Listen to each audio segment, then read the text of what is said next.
सभी प्यारे बच्चों को नमस्कार। तो इस वीडियो में क्लास 10th मैथ जो हमारे पास अग्रवाल का आंसर पेपर है, तो इसमें 2022 और सेट नंबर 5 हल करने वाले हैं। यदि आपने इससे पहले के वीडियो नहीं देखे हैं तो उन सभी वीडियो का लिंक इस वीडियो के डिस्क्रिप्शन बॉक्स में दे देंगे, तो वहाँ जाके आप देख सकते हो। और फिर भी आपको कोई वीडियो ना मिले तो कमेंट करके बोल देना, तो उस वीडियो का लिंक आपके पास भेज देंगे। और प्यारे बच्चों, हमने अग्रवाल अनसोल्ड के 2018 से लेकर 2025 तक की वीडियो बना दी है, तो ये सब वीडियो आपको हमारे यूट्यूब चैनल पे मिल जाएंगे। तो चलिए ज़्यादा ना समय लेते हुए वीडियो की शुरुआत करते हैं। तो प्रश्न नंबर पहला है हमारा, यदि 26 और 156 यहाँ पे दो संख्याएं दे रखी हैं और इनका मासा है 156, सॉरी लासा 156, तो मासा ज्ञात करना है। चलिए समझिएगा। तो यहाँ पे हमारे दो संख्याएं 26 और 156। तो एक सूत्र होता है हमारा मासा गुणा लासा बराबर पहली संख्या गुणा दूसरी संख्या। इस सूत्र को याद रखिए आप, ठीक है। तो मासा गुणा लासा, पहली संख्या गुणा दूसरी संख्या। इन दोनों संख्याओं का लासा दे रखा है 156, तो मासा को पहले ऐसे लिख लीजिए आप, मासा गुणा, और इनका लासा दे रखा है 156, तो 156 पहली संख्या कितनी है 26 और दूसरी संख्या 156। तो प्यारे बच्चों 156 से 156 काट देना है, तो आपका निकल के आ जाएगा मासा बराबर 26। यही आपके प्रश्न का आंसर आ गया। अगला प्रश्न देखिएगा, नंबर दो है द्विघात समीकरण के मूल होंगे। ठीक, चलिए समझिएगा इसको। तो इस प्रश्न को हल करने से पहले आपको इसका बेसिक समझना पड़ेगा।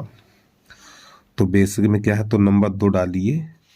तो प्यारे बच्चों यहाँ पे लिख लो मूलों की प्रकृति। मूलों की प्रकृति। तो नंबर 1 डाल के लिखेंगे, जब d बराबर 0 होगा, जब d बराबर 0 होगा, मूल वास्तविक तथा समान होंगे। ठीक है, मूल वास्तविक तथा समान होंगे। नंबर 2 डाल के लिखिए, जब d का मान धनात्मक हो, जब d का मान धनात्मक हो, तो आपको लिखना है मूल वास्तविक तथा असमान होते हैं। ठीक, या होंगे। नंबर 3 डाल के लिखिए, जब d का मान माइनस हो, जब d का मान माइनस हो तो कोई वास्तविक मूल नहीं होता है, कोई वास्तविक मूल नहीं होगा। तो यहाँ पे 3 पॉइंट याद रखिए। ठीक, अब आ जाइए प्रश्न की तरफ। तो प्रश्न नंबर 2 डाल दें यहाँ पर, 2x² माइनस का 4x प्लस का 1 बराबर 0। तो सबसे पहले इसमें आपको ABC के मान छांटने हैं।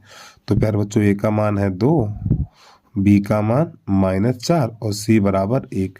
ये A का मान होता है, ये B का मान और ये C का मान है। तो आपको सूत्र लगाना विभक्त कर, D बराबर B² - 4AC।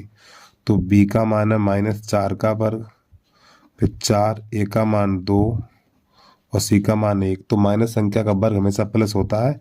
तो 4 चौक 16 और 4 दूनी 8। तो D का मान क्या निकला प्यारे बच्चों, D का मान 16 में से 8 घटाएंगे तो 8 बचेगा। अब आप ये बताइए, D का मान देखो प्लस है, यानी D का मान एक प्लस आया, और जब D का मान प्लस होगा तो क्या लिखेंगे, मूल वास्तविक तथा असमान होंगे। तो यहाँ पे कहाँ पे टिक लगाओगे, देखो वास्तविक और भिन्न। ठीक, वास्तविक और भिन्न का मतलब है वास्तविक और अलग अलग है। ठीक है, तो इसका ये वाला सही हो जाएगा। ठीक, बी वाला सही हो जाएगा। मूल वास्तविक और बराबर ये गलत, वास्तविक नहीं ये गलत। वास्तविक तो हो, यानी कभी वास्तविक नहीं लिखा जाता। ठीक है, वास्तविक शब्द कभी नहीं लिखा जाएगा, तो इसका बी वाला सही हो जाएगा हमारा। अगला प्रश्न ये तो आप कर ही लोगे, फिलहाल हम करके दिखा देंगे। बिंदुओं A, -3, 5, 2 की बीच की दूरी होगी। चलिए समझिएगा इसको। तो नंबर 3 है हमारा, तो आपको यहाँ पे पहले लिख लेने बिंदु।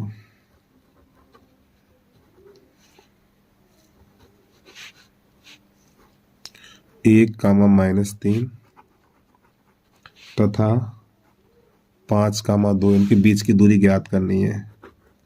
तो बीच की दूरी बराबर √x1 - x2 का होल वर्ग प्लस y1 - y2 का होल वर्ग। इस प्रकार अब यहाँ पे मान लगाएंगे। देखो ये x1 का मान, ये y1 का मान है, और ये x2 का मान और ये y2 का मान है। तो x1 का मान 1 और x2 का मान 5 प्लस y1 का मान -3, y2 का मान 2 और ये होल वर्ग। तो -4 का वर्ग प्लस -5 का वर्ग हो जाएगा, और ये हो जाएगा 16 और ये हो जाएगा 25। जब इन दोनों को जोड़ेंगे तो जोड़ने पे हमें प्राप्त होगा 41, √41, और इसके पीछे आपको लिख देना है मात्रक या फिर इकाई। तो कहाँ पर है विकल्प देख लो, इसका ए वाला सही हो जाएगा। प्रश्न नंबर 4 इसको देखिएगा। 4 नंबर, त्रिज्या आर के एक वृत्त के कोण थीटा वाले त्रिज्यखंड के चाप की लंबाई ज्ञात कीजिए। तो प्यारे बच्चों, चाप की लंबाई का जो सूत्र होता है, चाप की लंबाई बराबर सूत्र होता है पाई आर, ठीक, पाई आर और थीटा बटा 180, ये चाप की लंबाई का सूत्र होता है। तो पहले विकल्प में देख लो कहीं पर है या नहीं है। ये देखो बेटा विकल्प में ये कहीं है नहीं, तो यहाँ पर हम क्या करेंगे, इसमें 2 का गुणा 2 का भाग कर दो। जब इसमें 2 का गुणा 2 का भाग करेंगे तो आपका हो जाएगा 2 पाई आर, ठीक, और गुणा और थीटा बटा इसका इसमें कर दो 360 निकल के आ जाएगा। तो ये वाला विकल्प कहाँ पर मिलेगा हमें, ये वाला हो जाएगा हमारा, ये वाला गलत हो जाएगा, ये स्क्वायर है ये भी गलत, तो इसका सी वाला सही हो जाएगा। ठीक है, अगला प्रश्न, और ये वाला प्रश्न आपके सिलेबस का है नहीं, इसको ध्यान मत दीजिए आप। प्रश्न नंबर 6, कौशिक ए बराबर सेक है। तो प्यारे बच्चों इसके लिए आपको टेबल याद होनी चाहिए। तो टेबल में देखो कौशिक और सेक किसके मान बराबर होते हैं, 45 के होते हैं। कौशिक 45 का मान √2 और सेक 45 का मान √2, तो इसका सी वाला सही हो जाएगा।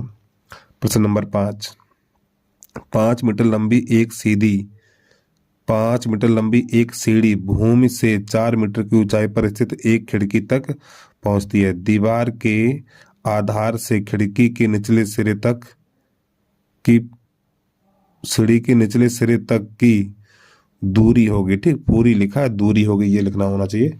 चलिए समझ लीजिए इसको भी। तो नंबर 7 लिखिए। तो सबसे पहले बना लेना है आपको, प्यारे बच्चों ये हमारी क्षैतिज रेखा है और ये हमारी एक दीवार है और ये हमारी एक सीढ़ी है।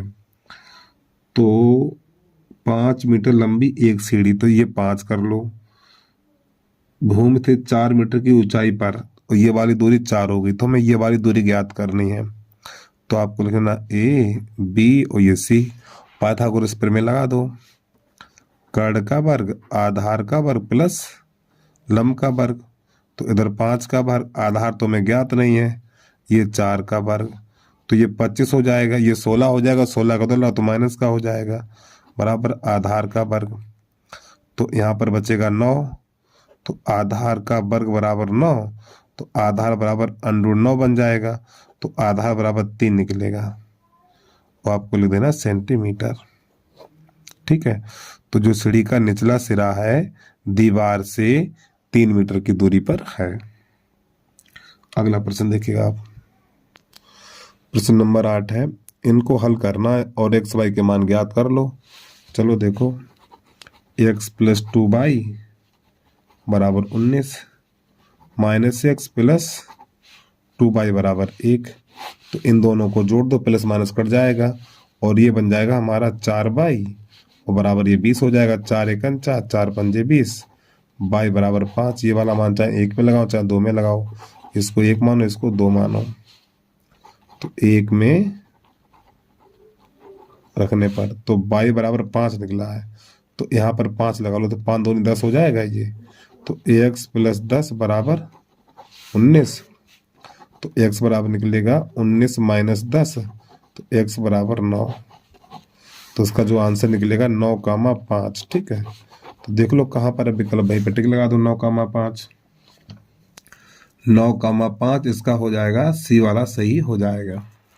ठीक है, इसके बाद प्रश्न नंबर 9 है, इसको देखिएगा।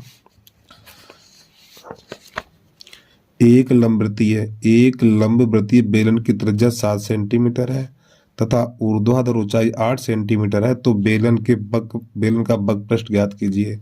तो सबसे पहले लिखना r बराबर 7 सेंटीमीटर और h बराबर 8 सेंटीमीटर, और बेलन का बग पृष्ठ ज्ञात करना है। देखिए बच्चों, प्रश्नों को लगाने के लिए सूत्र याद कर लीजिए आप लोग। r बराबर 7 और h बराबर 8 सेंटीमीटर, बेलन का बग पृष्ठ, बेलन का बग पृष्ठ, तो इसका सूत्र है 2πr/h।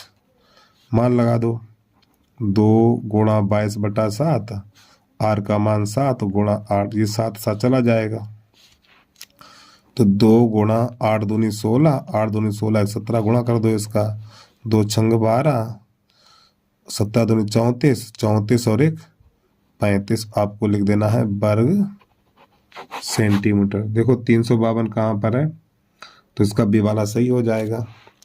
अगला प्रश्न देखिएगा, प्रश्न नंबर है 10। यदि कोई घटना घटित नहीं होती है तो इसकी प्रायिकता होगी, तो प्यारे बच्चों इसका डी वाला सही हो जाएगा। ठीक है, तो घटना ना घटित होने की प्रायिकता 0 होती है। प्रश्न नंबर 11 है, तो यहाँ पे 2 त्रिभुज दे रखे हैं ABC और DEF, और इन दोनों त्रिभुजों की संगत भुजाएं समानुपात में है, तो वह समरूप होंगे। तो ये दिखाना कौन सा कोण बराबर होगा। ठीक, चलिए समझिएगा इसको। तो सबसे पहले आपको यहाँ पे 2 त्रिभुज बना लेने हैं। एक त्रिभुज हमारा ये है और दूसरा त्रिभुज ये है। ठीक, इनका नाम लिखेंगे, इसका नाम है ABC। जब इसका नाम मैंने यहाँ से लिखना स्टार्ट किया तो इसका भी नाम यहीं से लिखेंगे। इसका नाम लिखना आपको DE और ये F। अब इसके बाद कौन कौन सी भुजाएं समानुपात में हैं, AB बटा DE। तो देखो AB बटा DE यानी ये वाली भुजा इसके समानुपात है। इसके बाद BC बटा FD, ठीक, और ये वाली भुजा इसके समानुपात में है। तो प्यारे बच्चों आपको ये देखना है इन दोनों भुजाओं के बीच में कौन सा कोण है, ये है। इन दोनों के भुजाओं के बीच में कोण कौन सा है, ये है। तो यही दोनों कोण हमारे आपस में बराबर हो जाएंगे। तो आपको लिख देना है कोण B बराबर कोण D। जो आपका आंसर दे रखा है वो गलत है। ठीक, तो इसका ये वाला आंसर ठीक हो जाएगा। तो ये सी वाला हमारा सही हो जाएगा। प्रश्न नंबर 12 है, यदि अर्धवृत्त चांद की परिधि 36 सेंटीमीटर है तो उसका व्यास कितना होगा। चलिए समझिएगा। तो सबसे पहले आपको बना लेना अर्धवृत्त इस प्रकार। तो इसकी जो परिधि है ये वाली हमारी परिधि है, ठीक है, ये πr हो जाएगी और प्लस ये 2r हो जाएगा। तो आपको लिखना है अर्धवृत्त की परिधि, अर्धवृत्त की परिधि बराबर पहले ये πr और प्लस ये 2r, ठीक है, व्यास। तो परिधि दे रखी है 36। तो यहां से हम क्या करेंगे, पाई यहां से r कॉमन ले लेंगे, ठीक है। जब यहां से हम r कॉमन लेंगे तो यहाँ पे बचेगा पाई प्लस 2 बचेगा ये।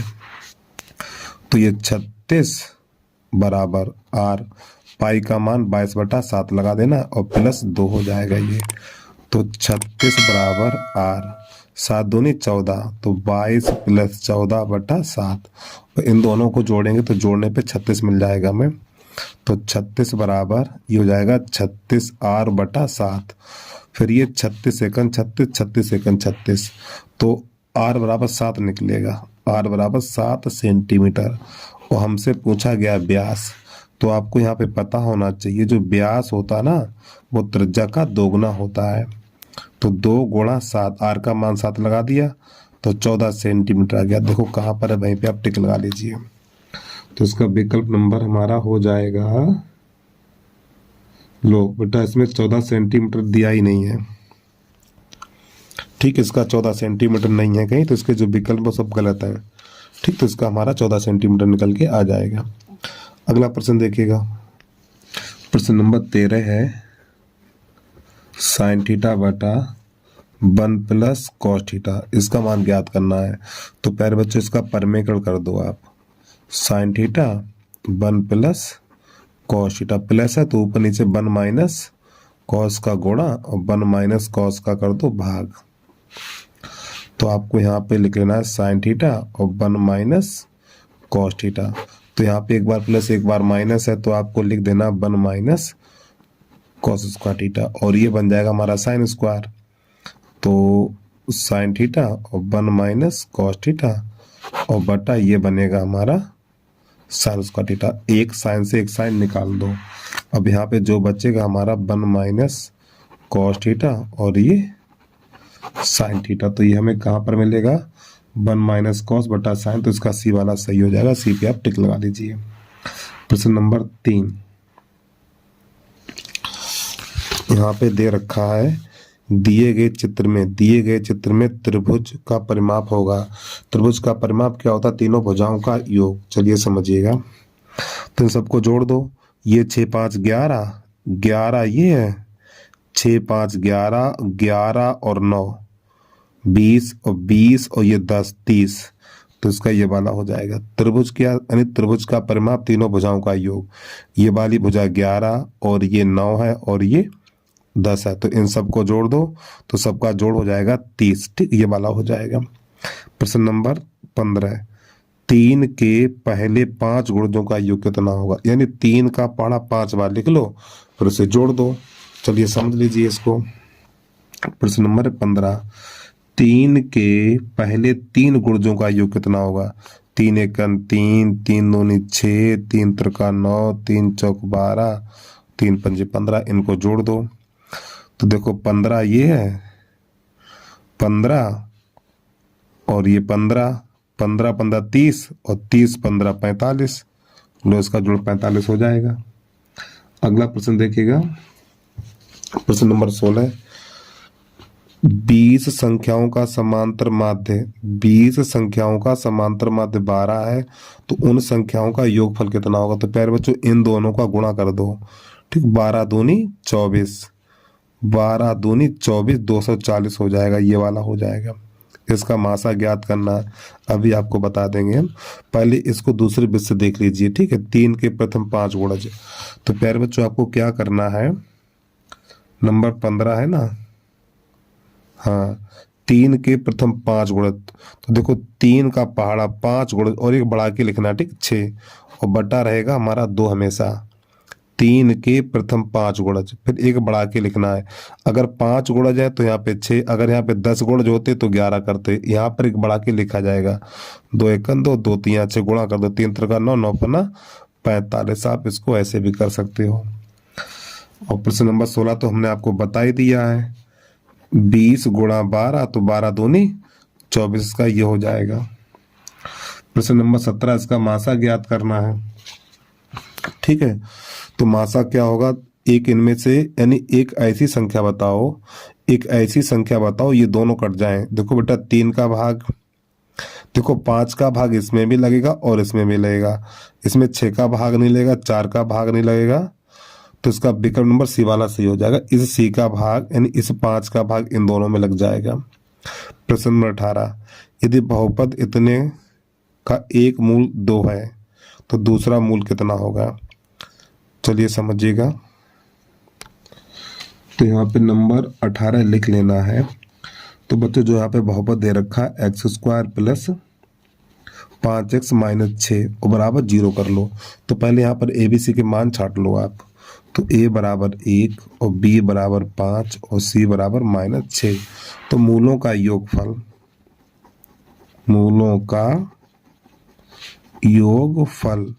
-b अपान a होता है। तो प्यार बच्चों एक मूल दे रखा 1, तो एक तो दे रखा 1 और दूसरा मान लो x। एक्स नहीं, एक्स यहाँ पे दिया हुआ अल्फा मान लो, एक मूल दे रखा एक, दूसरा मूल मान लिया हमने अल्फा, तो मूलों का योग alpha plus beta minus b upon है। बी का मान कितना है 5 और ए का मान 1 है, तो 1 प्लस अल्फा बराबर माइनस का 5, इसे एक उधर भेज दो, अल्फा बराबर -5 -1, तो अल्फा बराबर -6 निकल के आ जाएगा। एक बार प्रश्न को फिर समझिए आप। यहाँ पे ये हमें द्विघात समीकरण दे रखा है, अर्थात द्विघात बहुपद है, तो पहले ए बी सी के मान छांटेंगे, मूलों का योगफल माइनस बी अपान ए लगाना है, और यहाँ पर एक मूल दे रखा है, तो एक मूल तो अल्फा है और दूसरा मूल मान लिया मैंने, नहीं एक मूल 1 है और दूसरा अल्फा मान लिया, तो मूलों का योगफल अल्फा प्लस बीटा बराबर माइनस बी अपान ए, बी का मान 5 है तो -5 हो जाएगा। फिर इस एक को भेजेंगे इधर तो माइनस का हो जाएगा, तो -5 -1 -6 बन जाएगा आपका। ठीक है, या एक काम करिए, इससे गुणनखंड काट दीजिए तब भी निकल के आ जाएगा। प्रश्न नंबर 19 है, इसको देखिएगा। 19 में दो बिंदु दे रखे हैं 4 कामा पी और इसके बाद 1 कामा 0 के बीच की दूरी 5 है, तो पी का मान ज्ञात करना, तो आपको बीच की दूरी बराबर √x1 माइनस x2 का होल वर्ग प्लस y1 माइनस y2 का होल वर्ग लगा देना है, और बीच की दूरी p है तो यहाँ पे p लिख लो, x1 का मान 4, x2 का मान 1, y1 का मान p, y2 का मान 0, इस प्रकार। तो p बराबर, तो प्यारे बच्चों यहाँ पर हो जाएगा 3, ये तो हो जाएगा हमारा 3 का वर्ग, ठीक, और ये हो जाएगा p² ही रहेगा हमारा, और ये p बराबर आपका हो जाएगा 9 प्लस p²। अब प्यारे बच्चों यहाँ से क्या करेंगे, ये वाला हमारा हटेगा, लो मैंने कर दी कहीं गलती यार, अच्छा हाँ, बीच की दूरी 5 मात्र दे रखी, तो इधर 5 लिखना है आपको, ठीक, बीच की दूरी 5 है तो यहाँ पर भी 5 कर लो। अब बच्चों यहाँ पर होगा क्या, जब इधर से हमारा अंडू हटेगा ना, जब इधर से ये अंडू हटेगा तो यहाँ घात 2 लग जाएगी, तो 5 पे घात 2 बराबर 9 प्लस p², और ये हो जाएगा हमारा 25, और 25 माइनस 9 बराबर p², तो आपको लिख देना है p² बराबर 16 और p बराबर √16, तो p बराबर 4 निकल के आ जाएगा। ठीक, यही आपके प्रश्न का आंसर आ गया। ठीक है, तो प्यारे बच्चों बीच की दूरी यहाँ पे 5 दे रखी थी, ठीक, हमने गलती से p लगा दिया था। ठीक, ये मान लगाने के बाद जब ये हमारा अंडू हटेगा ना, इधर घात 2 लग जाएगी, तो 5 का वर्ग 25 और 9 को उधर लाए तो माइनस का हो गया। अगला प्रश्न देखिएगा 20 नंबर। 20 नंबर कह रहा है एक पासे को फेंकने पर एक विषम संख्या आने की प्रायिकता होगी। तो प्यारे बच्चों जब पासे को फेंका जाता तो उसके जो संभावित परिणाम होते 6 होते हैं। तो सबसे पहले आपको लिख लेना कुल परिणाम 1 2 3 4 5 6। तो विषम संख्या की प्रायिकता पूछी है, तो विषम 1 2 3 4 5 6, ठीक, विषम संख्या एक ये विषम संख्या और एक ये और एक ये है, तो PE ये कुल कितने परिणाम है 6 हैं, तो नीचे तो 6 रहेगा। विषम संख्या कितनी है 1 2 3, तो 3 ऊपर रहेगा। ये अनुकूल परिणाम और ये हमारा कुल परिणाम, 3 1 3 3 2 6, तो इसकी जो प्रायिकता निकलेगी वो 1/2 निकल के आ जाएगी। तो इसका बी वाला विकल्प सही हो जाएगा। अब यहाँ से हमारा खंड बा चलेगा, तो पहले का देखिएगा, बिंदु P -4, 6, A -6, 10 और B 3, -8 को मिलाने वाले रेखाखंड को किस अनुपात में विभाजित करता है। तो इस प्रश्न में एक बात ध्यान रखनी है, जिन दो बिंदुओं के बीच में और शब्द लिखा हो, जिन दो बिंदुओं के बीच में और शब्द लिखा हो, तो इन दोनों बिंदुओं को किनारे पे लिखेंगे और इसको बीच में लिखेंगे। तो सबसे पहले आपको एक रेखाखंड खींच लेनी है, ठीक है, तो यहाँ पर A, यहाँ पर B और यहाँ पे लिख लो P। तो जो हमारा A बिंदु है आपको यहाँ पे लिख लेना -6, 10, और जो B बिंदु है हमारा 3, -8, जो पहला बिंदु है P उसको लिख लेना है -4, 6। तो जो बिंदु P है A B को किस अनुपात में विभाजित करना है ये बताना हमें। तो यहाँ से लेके यहाँ तक की दूरी मानेंगे हम M, फिर यहाँ से लेके यहाँ तक की दूरी मानेंगे 1, तो यही हमारा अनुपात हो जाएगा। तो आपको यहाँ पे लिख लेना है बिंदु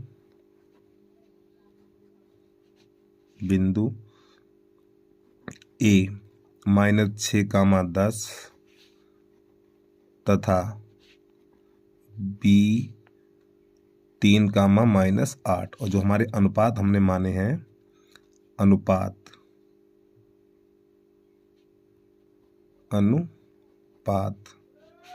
जो बेटा अनुपात माना है हमने m/1, तो इस p के निर्देशांक ज्ञात करने हैं आपको। तो यहाँ पे लिखना है p के निर्देशांक बराबर, तो सूत्र होता है हमारा m1 x2 m2 और ये x1 बटा m1 प्लस m2, ये तो होती है हमारी भुज। इसके बाद कोटि m1/2 m2/1 बटा m1 प्लस m2। तो प्यारे बच्चों ये भुज और ये कोटि होती है, तो ये वाले मान इसमें लगा दीजिए। m1 की जगह पे m, x2 की जगह पे 3, m1 की जगह पे m2 की जगह पे 1 और x1 की जगह पे -6। तो यहाँ पर आपको लगाना m1 का मान m, m2 का मान 1, m1 का मान है m/2 का मान -8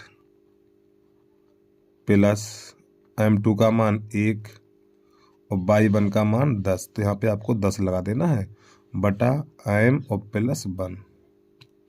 ठीक, इस प्रकार। अब इसको थोड़ा हल करिए तो यहाँ पे हो जाएगा 3m -6 बटा m प्लस 1, ये -8m और ये प्लस 10 × 10 और m प्लस 1। और यहाँ पे प्यारे बच्चों लिखा हुआ p के निर्देशांक, तो p के निर्देशांक है -4, 6। हमें यहाँ पे अनुपात ज्ञात करना, तो आपको यहाँ पे क्या करना है बेटा, या तो भुज बराबर भुज कर लो, या फिर कोटि बराबर कोट कर लो। आंसर दोनों से आ जाएंगे, जो आपको बढ़िया लगे, जो सरल लगे वो काम करिए। तो यहाँ पर हम क्या करेंगे, भुज बराबर भुज करेंगे। इधर भुज कितनी है 4 -4, इधर भुज है हमारी 3m -6 और बटा m प्लस 1, और यहाँ पे कैसे गुणा कर लीजिए, इसके नीचे 1। तो आपको क्या करना है, इसका गुणा इसमें करना है 3m -6 और -4 का गुणा इन दोनों में करेंगे तो -4m और -4 हो जाएगा। इस 4 को उधर ले आओ तो 3m और +4m हो जाएगा बराबर -4, इसको उधर ले जाओ तो +6 हो जाएगा। तो ये हो जाएगा 7m और बराबर ये हो जाएगा 2 और 7 का भाग लग जाएगा, तो m बराबर निकलेगा 2/7। तो आपको नई लाइन से लिख देना है अनुपात बराबर 2:7। तो इस प्रकार ये प्रश्न हमारा हल हो जाता है। ठीक है, इसके बाद अगला प्रश्न देखिएगा आप।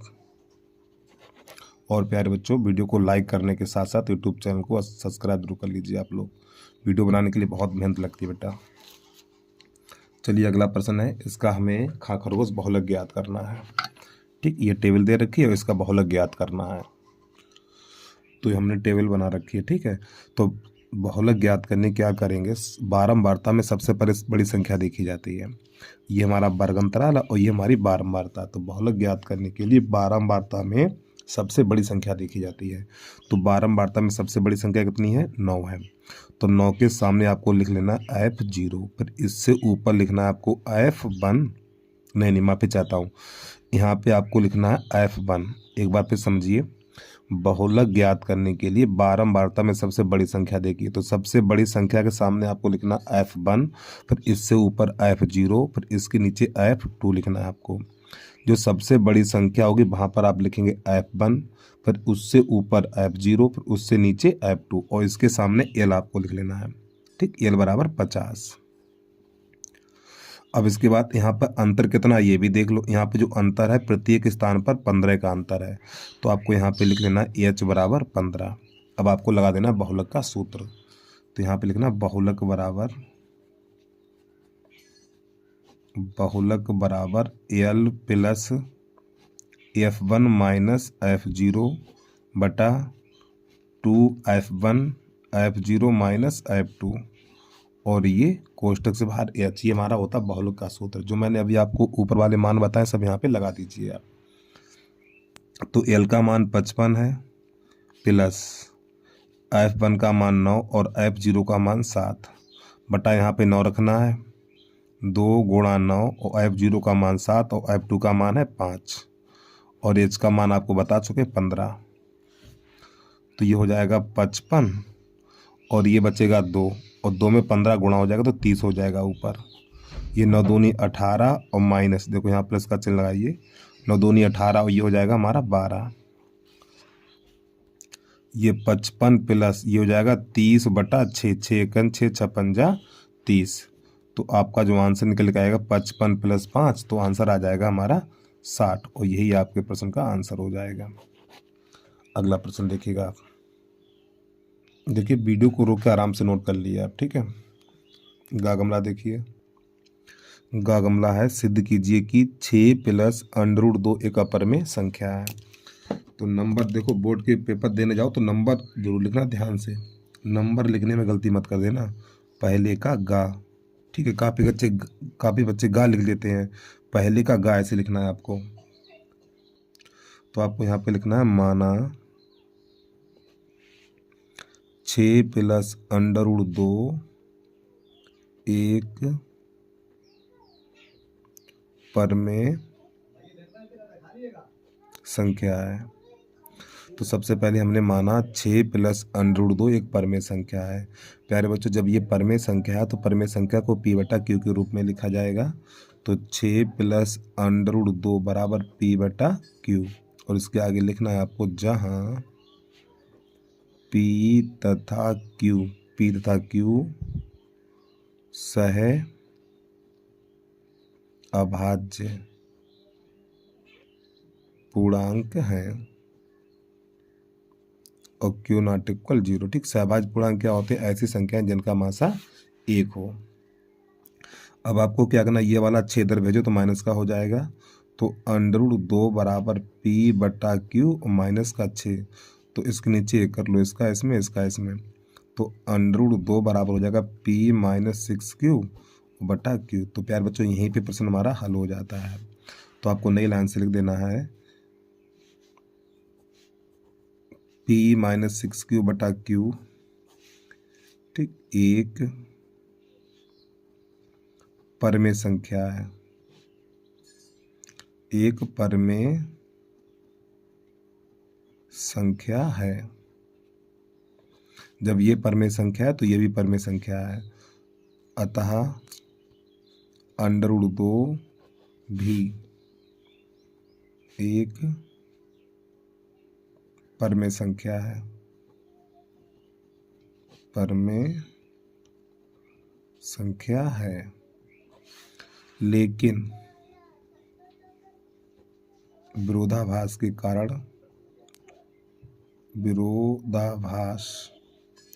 लेकिन विरोधाभास के कारण √2 एक अपरमेय संख्या है। इसलिए 6 प्लस √2 भी एक अपरमेय संख्या है। ठीक, इस प्रश्न में आपको सिर्फ इतना ही करना होगा। चलिए इसके बाद अगला प्रश्न देखिएगा। पहले का घा घड़ी, यहाँ पे लिखा हुआ द्विघात समीकरण, इसका विभक्तर ज्ञात कीजिए, फिर मूलों की प्रकृति ज्ञात कीजिए, यदि वे वास्तविक हैं तो उन्हें ज्ञात भी कीजिए। चलिए समझिएगा। तो सबसे पहले द्विघात समीकरण आपको लिख लेना है यहाँ पर 9x² माइनस का 6x प्लस का 1 बराबर 0। तो इसमें पहले ABC के मान छाटो। तो A बराबर 9 मिलेगा और B बराबर माइनस का 6 और C बराबर 1। तो जो विभक्तकर का सूत्र होता है D बराबर B² माइनस 4AC, ये हमारा विभक्तकर कहलाता है। ठीक है, B का मान बी का मान -6 है, -4 गुणा ए का मान 9 है और सी का मान 1 है। तो 6 का वर्ग 36 और ये 9 चौक 36, इससे ये कट जाएगा। तो यहाँ पे डी बराबर निकलेगा 0। तो आपको लिख देना है यहाँ पर मूल वास्तविक तथा समान है। मूल वास्तविक तथा समान है। तो आपको मूल करके लिख देना है -b/2a -b/2a। ठीक, जब मूल वास्तविक होते हैं तो मूल होते हैं -b/2a और -b/2a। तो इसमें b और a के मान लगा दो। तो माइनस तो पहले से है और b का मान -6, 2 गुणा a का मान 9 है। तो माइनस माइनस प्लस हो जाएगा आपका ये। तो 6/18, तो 6 एकन 6, 6 तियो 18, तो 1/3। तो आपको मूल करके लिख देना मूल 1/3। और जब इसको हल करेंगे तो ये भी 1/3 ही निकल के आएगा, क्योंकि मूल कैसे हैं, समान है। तो इस प्रकार आपका प्रश्न हल हो जाता है। इसके बाद अगला प्रश्न देखिएगा आप।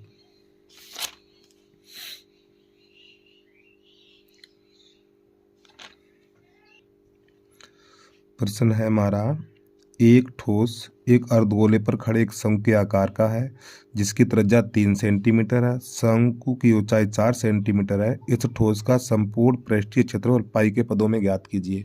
इसका मतलब है पाई का मान आपको नहीं रखना है। तो नंबर जरूर ध्यान से लिखना। पहले का है यहाँ एक ठोस अर्धगोले पर, तो पहले बनाना आपको एक अर्धगोला। इस अर्धगोले पर एक शंकु अध्यारोपित है। ठीक है, तो ऐसी स्थिति में क्या होता है, दोनों की त्रिज्याएं समान होती हैं। तो आपको यहां पे लिख देना है शंकु तथा अर्धगोले। शंकु तथा अर्धगोले की त्रिज्या समान है। तो यहाँ पे आर का मान कितना दे रखा है, आर बराबर दे रखा है 3 सेंटीमीटर। और यहाँ पर शंकु की ऊंचाई, शंकु की ऊंचाई यानी h बराबर कितनी है, यानी ये वाली दूरी है 3 सेंटीमीटर और ये ऊंचाई h है। तो आपको यहाँ पे लिख देना है, सॉरी ये वाली ऊंचाई 4 है ना, ये शंकु की ऊंचाई 4 है, तो 4 लिख दीजिए, 4 सेंटीमीटर। अब प्यारे बच्चों यहाँ पे क्या करना है आपको, इसकी एल निकालनी है। ठीक है, तो एल बराबर सूत्र होता है √h का वर्ग प्लस r का वर्ग। √h का मान 4 का वर्ग और r का मान है 3 का वर्ग। तो यहाँ पर 16 9 25 हो जाएगा। तो एल बराबर निकलेगा 5 सेंटीमीटर। अब आपको लिख देना है ठोस का पृष्ठीय क्षेत्रफल। तो नई लाइन से लिखना है आपको ठोस का पृष्ठीय क्षेत्रफल। अब इस ठोस में क्या क्या सम्मिलित है, अर्धगोला है, शंकु है। तो अर्धगोले का आयतन, तो अर्धगोले का पृष्ठीय क्षेत्रफल 2πr² और शंकु का पृष्ठीय क्षेत्रफल πr/l। ठीक, प्यारे बच्चों माफी चाहता हूँ। अब यहाँ से आपको क्या करना है, πr कॉमन ले लेना। जब πr हम कॉमन लेंगे तो यहाँ पर बचेगा 2r + l बचेगा। मान लगाइए, पाई का मान नहीं रखना आपको, r का मान कितना है 3 है, तो यहाँ पे 3 लिख दो। फिर 2 गुणा r का मान 3 और l का मान 5, तो ये हो जाएगा 3π। 3 दूनी 6 हो जाएगा और 6 5 11 हो जाएगा और 11 तियाँ 33 पाई। और आपको लिख देना है वर्ग सेंटीमीटर। ठीक है, तो ये आपका आंसर हो गया। अगला प्रश्न देखिएगा। और जो आपका प्रश्न नंबर 4 है ये आपके सिलेबस का नहीं, इसको हटा दीजिए। ठीक है, अब यहाँ पे देखिएगा दूसरे का ये समीकरण दे रखा है, इसके मूल ज्ञात करने हैं। तो अब आपका नंबर चलेगा दूसरे का ऐसे आपको बोर्ड की परीक्षा में लिख देना है हर प्रश्न में। तो यहाँ पे समीकरण दे रखा है x - 1/x बराबर 3। तो इसका इसमें, इसके नीचे कर लो, इसका इसमें, इसका इसमें, नीचे का नीचे। तो x² - 1 और बटा x बराबर 3। इसके नीचे कर लो, फिर इसका इसमें, इसका इसमें। तो आपका हो जाएगा x² - 1 बराबर 3x और 3x को अंदर ले आओ, तो ये हो जाएगा x² - 3x - 1 बराबर 0। अब इसके हमें काटने हैं यानी यहाँ पे आप सीधाचार सूत्र लगा दो, गुणनखंड तो इसके नहीं काट पाएंगे, लेकिन सीधाचार सूत्र लगा दीजिए। तो इसमें a बराबर कितना मिलेगा 1, b बराबर -3 और c बराबर -1। तो सबसे पहले इसका d निकालिए, तो d बराबर होता है हमारा b² - 4ac। मान लगा दीजिए यहाँ पर -3 का वर्ग -4 गुणा a का मान 1 और c का मान -1 है ये। तो d बराबर 9 माइनस माइनस प्लस, ये 4 एकन 4, तो d बराबर 13 निकलेगा। अब जो हमारा सीधाचार सूत्र है x बराबर -b plus minus Underwood d/2a। तो बच्चों b का मान कितना है -3 है, तो -3 और प्लस माइनस अंडरवुड d का मान कितना है 13 और बटा 2 और a का मान है हमारा 1। तो ये माइनस माइनस प्लस बन जाएगा, तो 3 प्लस माइनस अंडरवुड 13/2। या तो आप इसको इतना छोड़ दो, ठीक है, या यहाँ पे लिखो नई लाइन से मूल बराबर, यहाँ पे प्लस माइनस है तो एक बार प्लस एक बार माइनस लिख देना है। पहले प्लस लिख लो, 3 प्लस अंडरवुड 13/2 और कामा 3 माइनस अंडरवुड 13/2। ठीक, ये हमारे प्रश्न का हल हो गया। अगला प्रश्न देखिएगा आप। तो प्रश्न नंबर दूसरे का खा है, इसमें माध्य ज्ञात करना है। देखो माध्य बहुलक वाले सवाल छोड़ देते हैं, ठीक। और फिर काफ़ी बच्चे कहते हैं सर आपको क्या माध्य आता नहीं क्या। और भाई कितनी बार सवाल लगाएं, एक जैसे सवाल है ये, इसमें से कोई 2-1 सवाल सीख लो, बाकी अपने आप कर लो, ठीक है। चलिए हम करके दिखा दें फिलहाल फिर भी एक बार। तो सबसे पहले ये वर्ग अंतराल और ये बारंबारता, तो बारंबारता को लिखा जाता है एफ से, तो यहाँ पे एफ लिखेंगे, ठीक है। फिर हमारा अगला कॉलम बनेगा मध्यमान, तो आपको यहाँ पे लिख लेना मध्यमान। तो प्यारे बच्चों मध्यमान को लिखा जाता है एक्स से। फिर हमारा अगला कॉलम बनता है एक्स इंटू एफ, ये बनेगा। चलिए समझिएगा। तो मध्यमान कैसे निकालते हैं, इन दोनों को जोड़ेंगे, इन दोनों को जोड़ के 2 का भाग लगाएंगे। तो इन दोनों को जोड़ेंगे तो 1020 और 1020 में 2 का भाग लगाएंगे तो निकलेगा 500। तो देखो हमने बारंबारता निकला भूल गया, तो बारंबारता यहाँ पे दे रखी है 12, 14, 8, 6 और ये 10। तो मध्यमान इन दोनों को जोड़ के 2 का भाग लगाना, तो इन दोनों को जोड़ेंगे तो 1020 और 1020 में 2 का भाग लगाएंगे तो 510 मिलेगा। अब आपको यहाँ पे ये देखना कितने का अंतर है, 20-20 का अंतर है, तो इसमें 20 जोड़िए। तो 510 में 20 जोड़ो तो 530, और 530 में 20 जोड़ो 550, फिर ये 570 और ये 590 हो जाएगा हमारा इतना। और हमें लग रहा है ये गलत कर दिया क्या हमने। यहाँ तक तो हमारा सही है। अब आपको क्या करना है, इनका गुणा इधर करके लिखना है। तो दो गुणा कैसे करेंगे, पहले तो ये वाला जरूर लगा दो, 12 एकन 12। देखो इन प्रश्नों में जोड़ गुणा भाग घटाना ये आपका ठीक होना चाहिए। अगर आप इन प्रश्नों को अच्छे तरीके से सीखना चाहते हो तो बच्चों बता रहा हूँ मोबाइल से गुणा मत करना आप, ठीक। काफ़ी बच्चे मोबाइल या कैलकुलेटर लेके बैठ जाते हैं, खटाखट कर देते हैं। अगर ये ऐसा काम कर रहे हो तो बोर्ड की परीक्षा में हमेशा सवाल गलत करके आओगे, बता रहा हूँ। मोबाइल का यूज करना ही नहीं बिल्कुल, ठीक है। तो देखो 0 हो जाएगा ये, 12 एकन 12 हासिल 1 लगी है, 12 पंजे 60, 60 और 1 61, ठीक। अब यहाँ पे 14 गुणा करना, पहले ये वाला जरूर लगा दो, ये संख्या बिल्कुल सीध में लिखना है। 14 तियो 42 हासिल 4 लगी है, 14 पंजे 70 और 4 74 ऐसे करके, ठीक। अब 8 का गुणा करना, पहले ये वाला जरूर लगा दो, 8 पन्ना 40 हासिल 4, 8 पन्ना 40 4 44, इस प्रकार।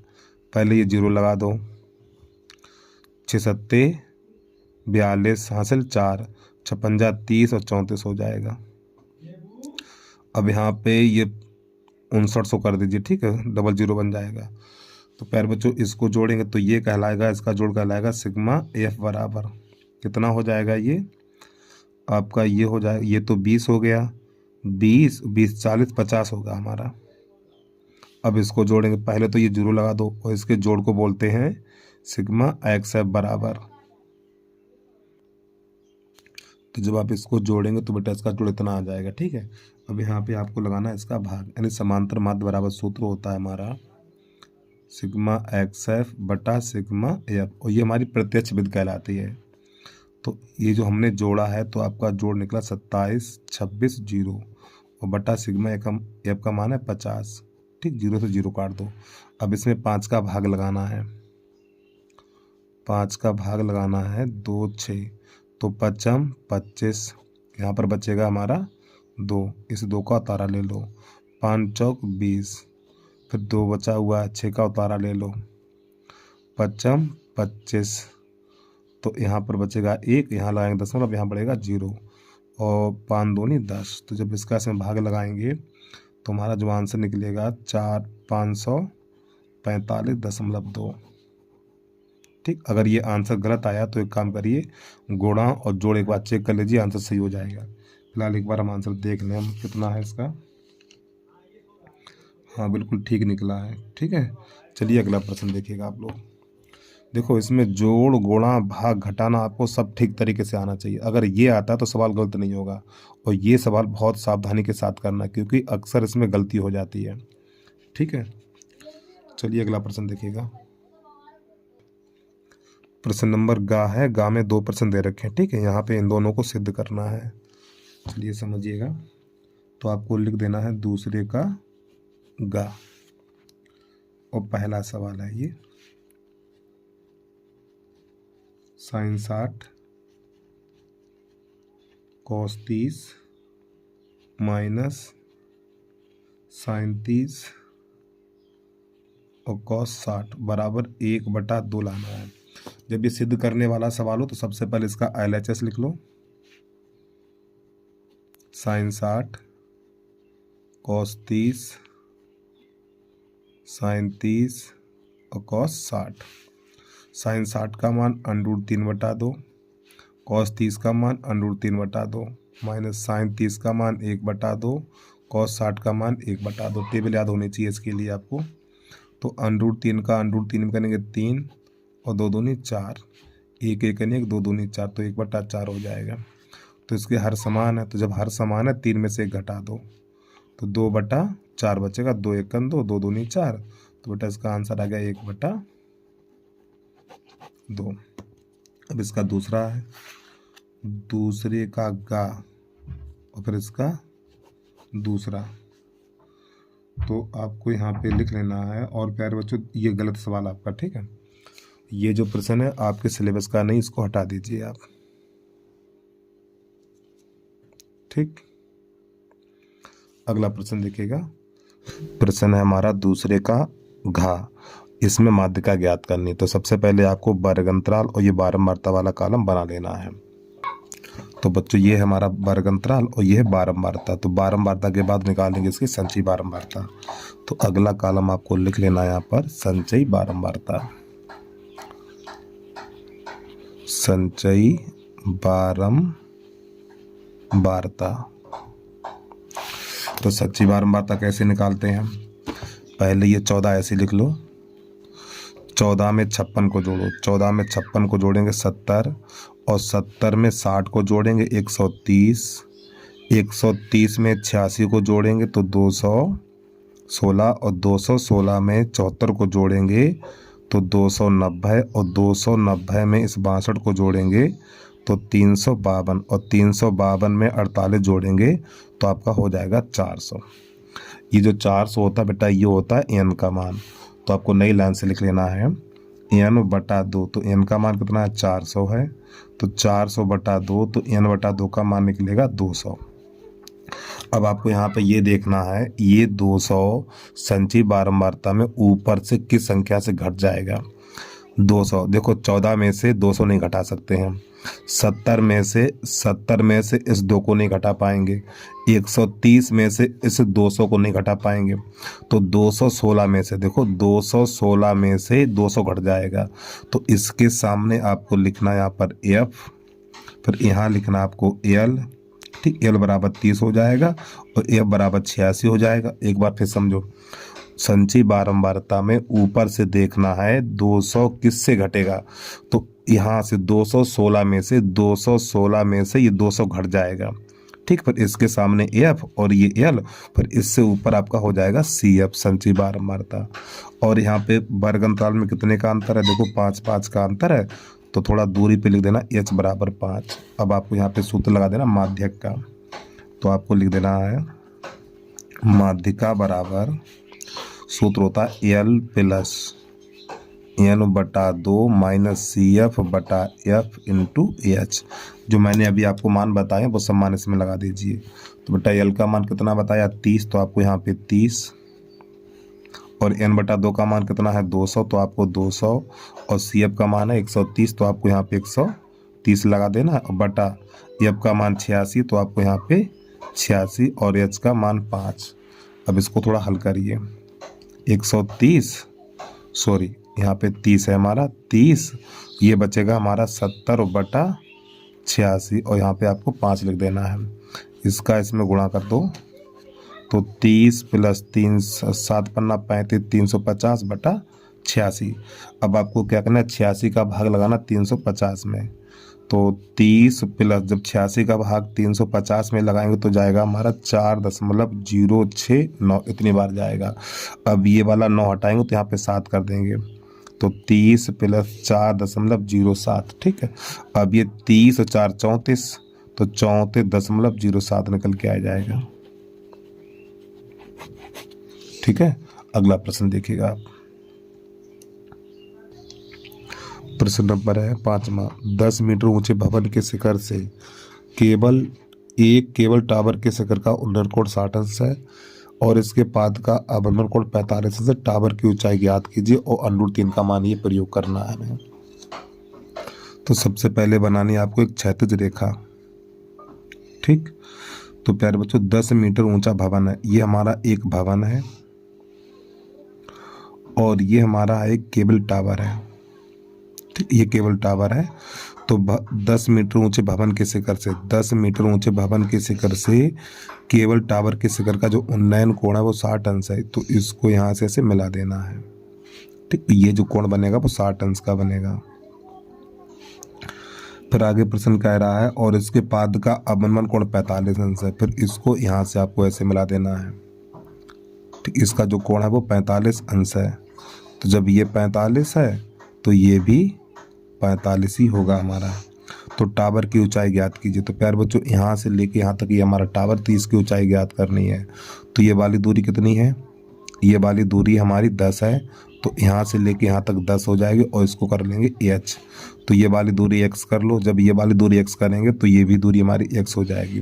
तो चित्र बन के तैयार हो गया। तो आपको A B C और ये D और यहाँ पर E इस प्रकार लिख लेना है। तो सबसे पहले आपको लिखना है यहाँ पर माना AE एक मकान, AE एक भवन तथा BD एक टावर है। एक केबल टावर ऐसे भी लिख सकते हो, केबल टावर है। तो प्यारे बच्चों इस टावर की ऊंचाई ज्ञात करनी है। ठीक, चलिए समझिएगा। तो पहले त्रिभुज BAE में समकोण त्रिभुज BAE में आपको लिखना tan 45 लंब बटा आधा। तो लंब ये हो जाएगा, आधार ये हो जाएगा। तो 10 बटा x। tan 45 का मान tan 45 का मान 1, तो 1 बटा 1 हो जाएगा बराबर 10 बटा x। इसका इसमें तो x बराबर हो जाएगा 10 मीटर। अब इसके बाद त्रिभुज ECD में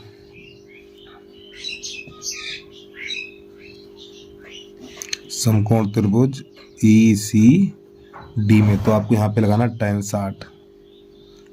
60 लंब बटा आधार। तो tan 60 का मान √3 और h का मान ज्ञात करना और x का मान 10 निकल के आ जाएगा। तो अब आपको क्या करना है, इसका गुणा इसमें, इसका इसमें, तो h बराबर निकलेगा 10 √3। अब यहाँ पे आपके √3 का मान लगाना जो प्रश्न में दे रखा है, ये है दूसरे का 5वां। ठीक है, तो जो √3 का मान दे रखा है 10 गुणा √3 का मान है 1.73। इसका गुणा करा दीजिए। तो 17 3 और 1 0, दशमलव से पीछे 2 अंक हैं तो यहाँ पे लगा दीजिए। तो आपका जो निकलेगा 17 दशमलव कितना मीटर ही निकल के आ जाएगा। ये एच का मान निकला है आपका। अब इसके बाद लिखना है केबल टावर की ऊंचाई, तो नई लाइन से लिख लेना है केबल टावर की ऊंचाई बराबर, तो प्यारे बच्चों एच प्लस 10 आपको लिख लेना है यहाँ पर एच प्लस 10। तो एच का मान है हमारा 17.30 और प्लस 10, 17 और 10 27 हो जाएगा, तो 27.30 मीटर, यही हमारे प्रश्न का आंसर हो जाएगा। ठीक, अगला प्रश्न देखिएगा आप। अब इस प्रश्न के बाद अगला प्रश्न देखिएगा आप लोग, वीडियो को रोक कर आराम से नोट कर लीजिए। दूसरे का अच्छा है के का मान ज्ञात कीजिए जिसके लिए समीकरण एक ये और एक ये अद्वितीय हल है। तो सबसे पहले दोनों समीकरण आपको लिख लेना है यहाँ पर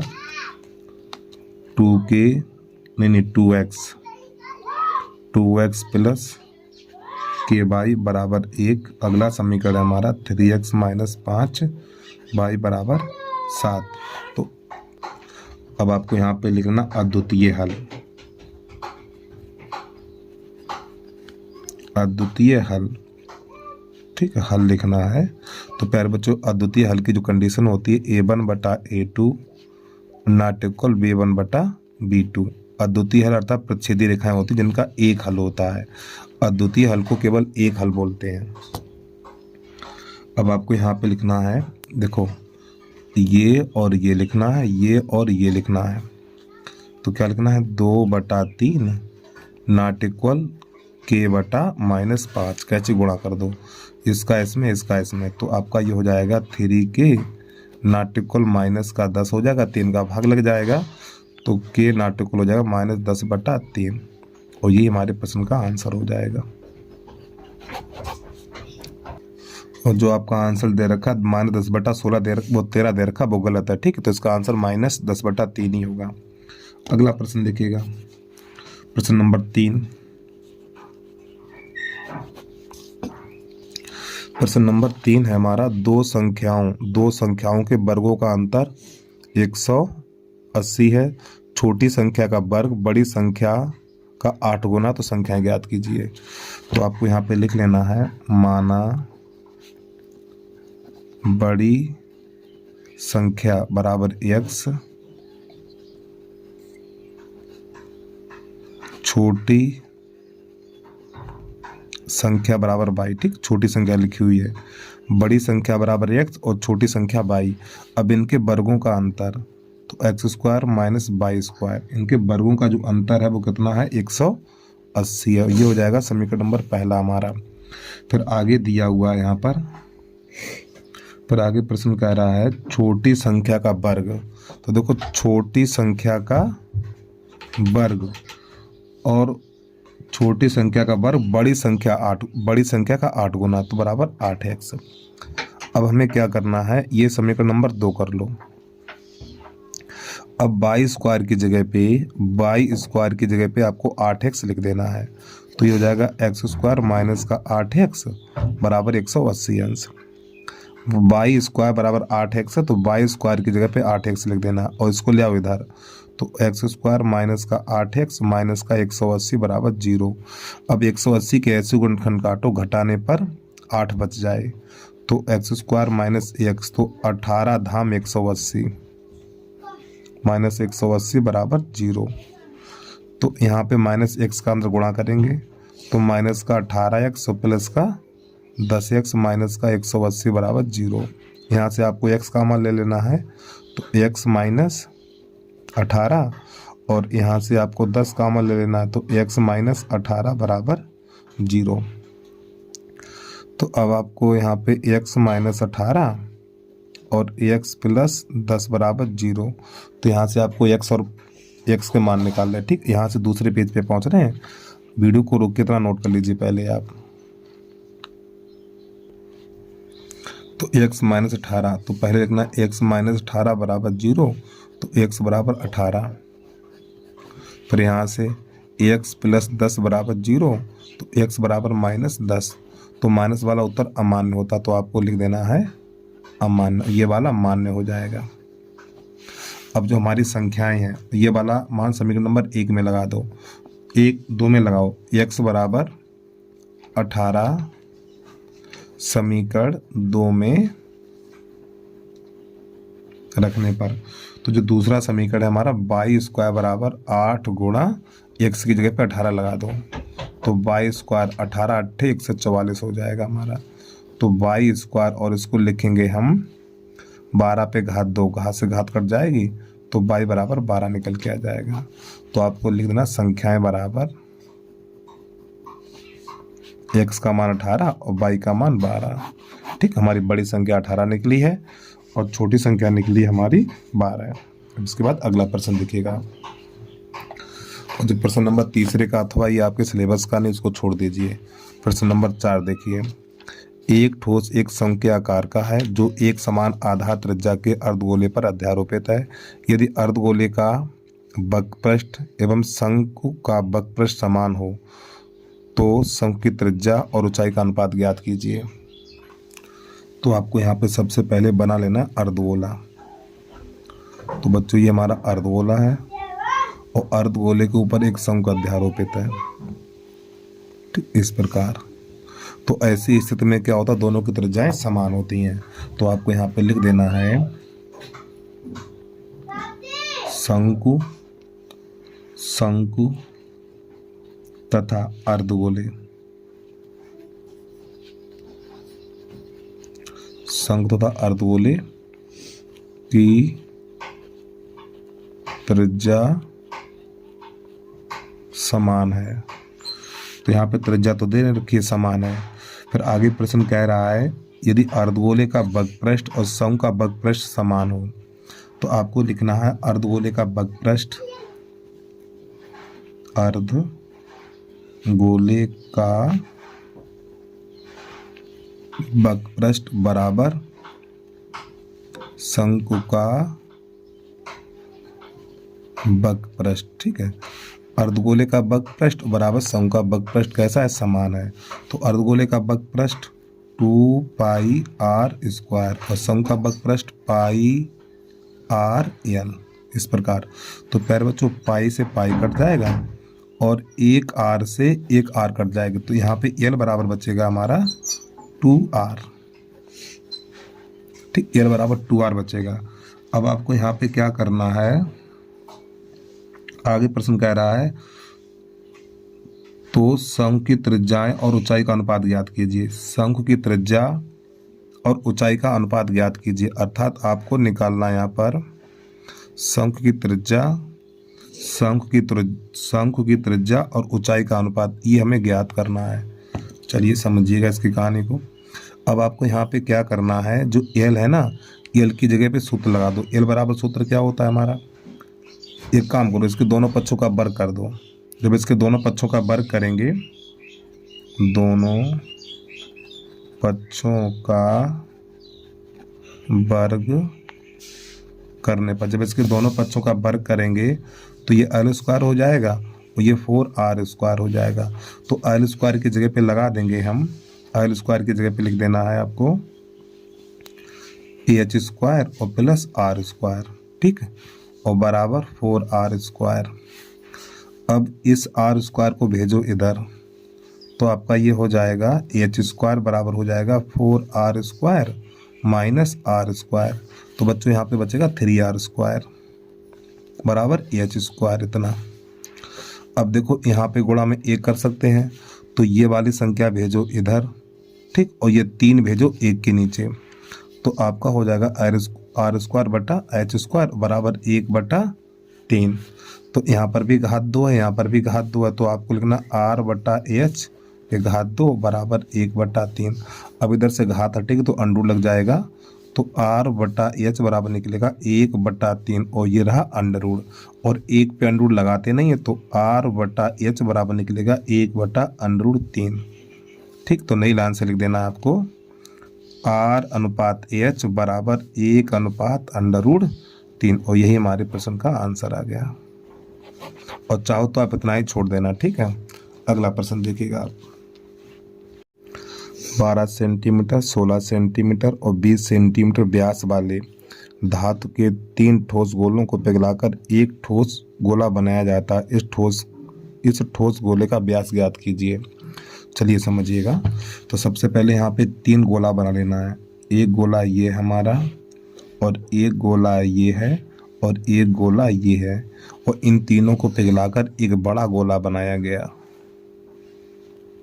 ठीक है, इन तीनों को पिघलाकर एक बड़ा गोला बनाया गया। इसकी त्रिज्या को करेंगे हम R1, और इसकी त्रिज्या करेंगे R2, और इसकी त्रिज्या कर लेना है R3, और इसकी त्रिज्या कर लेना है R। और इसका जो व्यास दे रखा है, इसका व्यास है 12 सेंटीमीटर, तो इसकी त्रिज्या हो जाएगी 6 सेंटीमीटर। और इसका व्यास दे रखा है 16, और इसकी त्रिज्या हो जाएगी 8 सेंटीमीटर। और इसका व्यास है 10 सेंटीमीटर, तो इसकी त्रिज्या हो जाएगी, इसका व्यास है 20 सेंटीमीटर, तो त्रिज्या 10 सेंटीमीटर हो जाएगी। और इस गोले का हमें व्यास ज्ञात करना है। तो यहाँ पर क्या करेंगे, इन तीनों गोलों के आयतनों का योग बराबर इसके आयतन के बराबर होगा। यहाँ लगा देना प्लस का चिन्ह। ठीक, तो इस गोले का आयतन 4/3 पाई R1³ लिख लेना है ऐसे करके। फिर 4/3 पाई R2, क्योंकि इसकी त्रिज्या R2 है। फिर 4/3 पाई R3 का क्यूब, और बराबर यहाँ पर 4/3 पाई यहाँ पे R³ लिख देना है। अब यहाँ पे देखिए 4/3 पाई, 4/3 पाई, 4/3 पाई कॉमन मिल जाएगा, तो आपको यहाँ पे लिख देना है 4/3 पाई कॉमन ले लेंगे, तो R1³ R2³ और R3³ और बराबर 4/3 पाई R³ तो प्यारे बच्चों 4/3 पाई 4/3 पाई कट जाएगा। तो जो R1 R2 R3 के मान दिए वो यहाँ पे लगा दीजिए। तो R1 का मान 6/3, R2 का मान 8/3 और R3 का मान 10/3 बराबर R/3। 6 का घन 216 और 8 का घन 512 और प्लस 10 का घन 1000 बराबर R/3। तो जब हम इन सबको जोड़ेंगे तो इन सबका जोड़ा जाएगा 1728 होगा। ठीक, 1728 बराबर R/3। अब 1728 हमारा 12 घन होता है, तो इसको लिखेंगे 12/3 बराबर R/3। तो घात से घात चली जाएगी, तो R बराबर निकलेगा 12 सेंटीमीटर। तो जो एक बड़ा गोला बना उसकी त्रिज्या निकली है 12 सेंटीमीटर, लेकिन त्रिज्या से काम नहीं चलेगा, इसका व्यास पूछा है। तो आपको लिखना व्यास बराबर होता है 2R। R का मान 12 निकाला हमने, 2 × 12 और 12 दूनी 24 सेंटीमीटर। ये हमारे प्रश्न का हल हो गया। अगला प्रश्न देखिएगा, प्रश्न नंबर 5, उसको देखिए।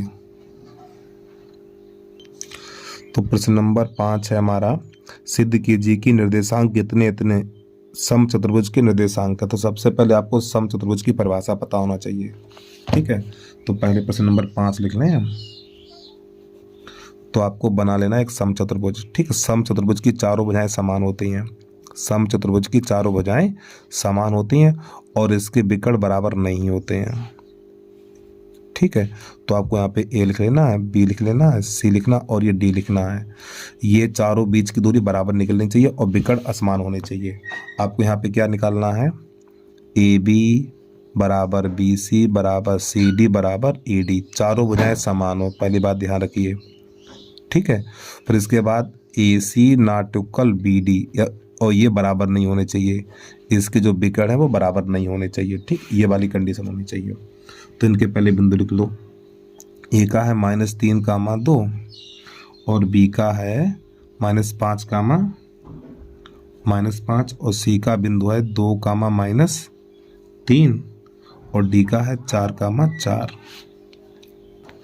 तो सबसे पहले आपको AB के बीच की दूरी लिखनी है। तो आपको यहाँ पे लिख लेना AB बराबर, ठीक है, √ x1 - x2 का होल वर्ग प्लस y1 - y2 का होल वर्ग, इस प्रकार। तो यहाँ पे AB लिखा है, तो A के बिंदु है -3, 2 और B का है हमारा -5, -5। तो ये वाले मान यहाँ पे लगा देने हैं आपको। x1 का मान -3, x2 का मान -5 है, तो प्लस का 5 हो जाएगा, प्लस y1 का मान 2 और y2 का -5 है, तो प्लस का 5 हो जाएगा। इसका होल वर्ग कर दीजिए आप। तो बच्चों यहाँ पर बचेगा आपका 2 का वर्ग और प्लस ये 7 का वर्ग।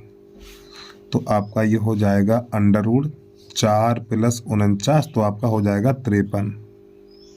तो मात्रक इसके पीछे लिख देना, ठीक है। अब ये जो 53 निकला उस सबका मान 53 ही निकलना चाहिए।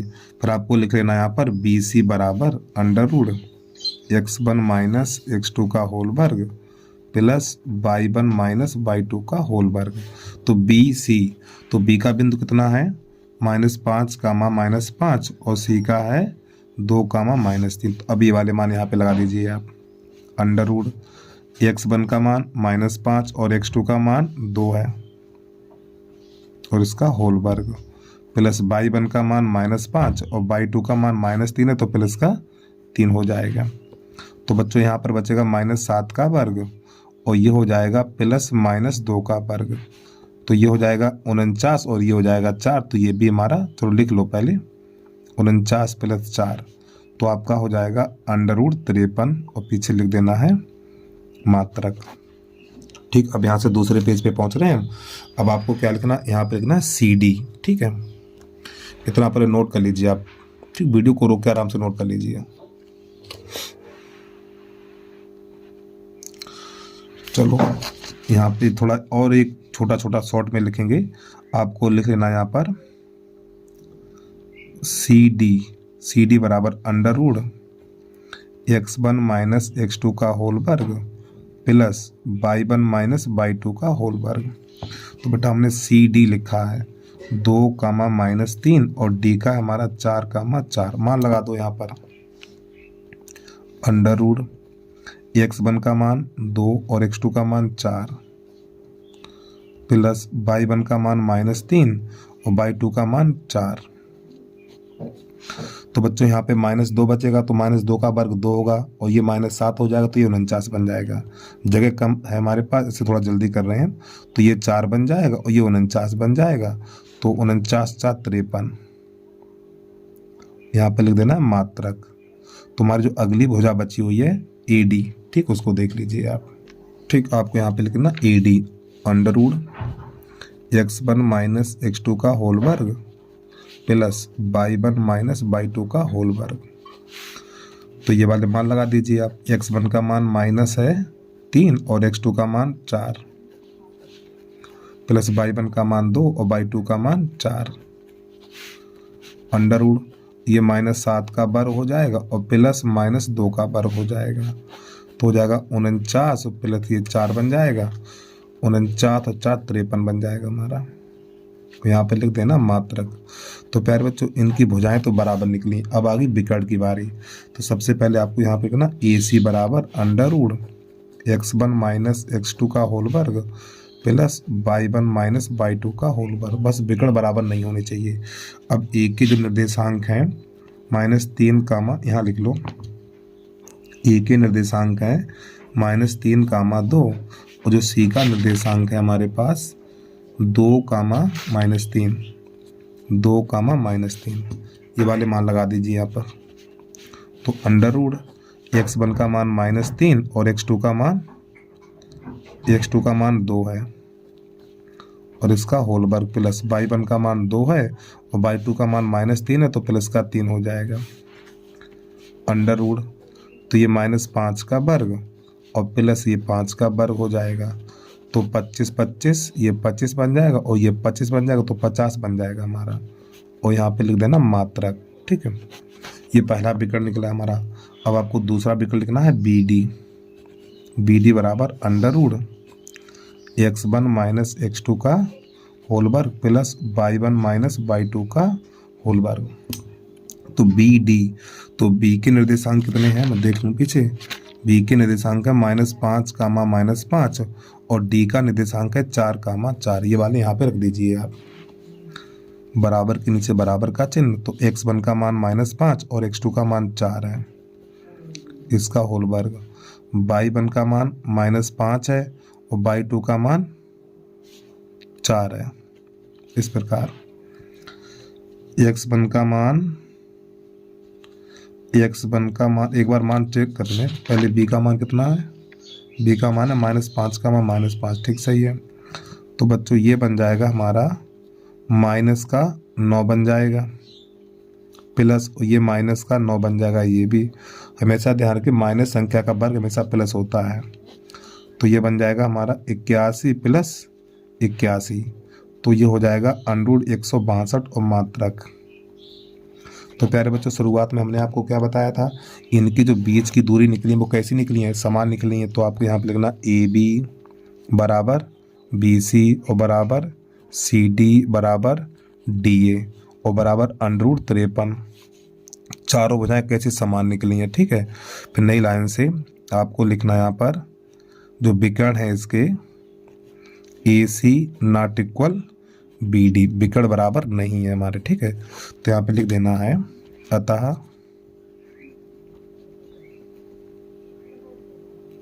बिंदु, जो 4 बिंदु क्रमशः दिए हुए हैं, A का मान कितना है -3, 2, A और B का मान है हमारा -5, 5 और जो C का मान है 2, -3 और तथा जो D का मान है हमारा 4, 4। एक सम चतुर्भुज के शीर्ष है, ठीक। तो इस प्रकार हमारा प्रश्न ये हल हो जाता है। अब आ जाइए प्रश्न नंबर 5 का अथवा, और इस वीडियो का अंतिम प्रश्न है। और प्यारे बच्चों, बस छोटी सी रिक्वेस्ट है भाई, यदि अभी तक आपने यूट्यूब चैनल को सब्सक्राइब नहीं किया तो यूट्यूब चैनल को सब्सक्राइब करके बेल आइकन घंटी को प्रेस कर लीजिए और एक प्यारा सा कमेंट करके जरूर बता देना है आपको वीडियो कैसा लगा है, ठीक। चलिए 5 का अथवा देखिएगा आप। पहले n पदों का योगफल ये दे रखा है, तो nवां पद और 20वां पद ज्ञात कीजिए। चलिए समझिएगा। तो n पदों का योगफल n बराबर दे रखा है हमें यहाँ पर 1/2 3n² और प्लस 5n। इसमें क्या क्या ज्ञात करना है हमें, यहाँ पे an बराबर ज्ञात करना है, तो इसके बाद a 20 यानी nवां पद ज्ञात करना और इसका 20वां पद ज्ञात करना है। तो प्यारे बच्चों, सूत्र होता है nवां पद बराबर an बराबर sn माइनस sn माइनस 1, ठीक है। nवां पद बराबर होता है sn माइनस an माइनस 1। अब हमें करना क्या है, sn की जगह पे ये वाला मान लगाना है। तो यहाँ पे लिखना आपको 1/2 कोष्टक में 3n² प्लस का 5n कोष्टक बंद माइनस। अब आपको क्या करना है, इस n की जगह पे n-5 लगाना है। तो पहले 1/2 लिख लो और कोष्टक के अंदर n की जगह पे n-1 लगाना, ये वाला, ठीक है। तो 3n-1 का वर्ग प्लस 5 और यहाँ पे n-1, इस प्रकार। अब इसको हल करेंगे हम। तो देखो यहाँ से चाहो तो आप 1/2 कॉमन ले लो। देखो यहाँ पर भी 1/2 है, यहाँ पर भी 1/2 है, तो इन दोनों में से 1/2 कॉमन ले लेंगे। जब 1/2 कॉमन लेंगे तो यहाँ पर बचेगा 3n² प्लस का 5n और माइनस ये 1/2 चला गया है, तो यहाँ पर 3। अब ये हो जाएगा हमारा, इसका होल वर्ग खोल दो, तो ये हो जाएगा a² प्लस b और माइनस का 2n हो जाएगा और 5 का अंदर गुणा कर दो, 5n और माइनस का 5, ठीक। और ये यहाँ तक रहेगा इतना, क्योंकि इसमें 3 का गुणा भी होना भी बाकी है, और ये मझला कोष्टक और ये बड़ा कोष्टक हमारा।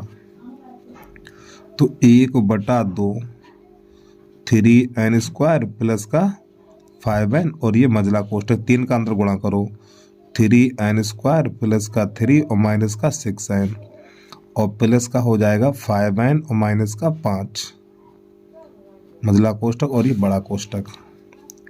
तो 1/2 3n² और ये 5n माइनस मझला कोष्टक 3n²।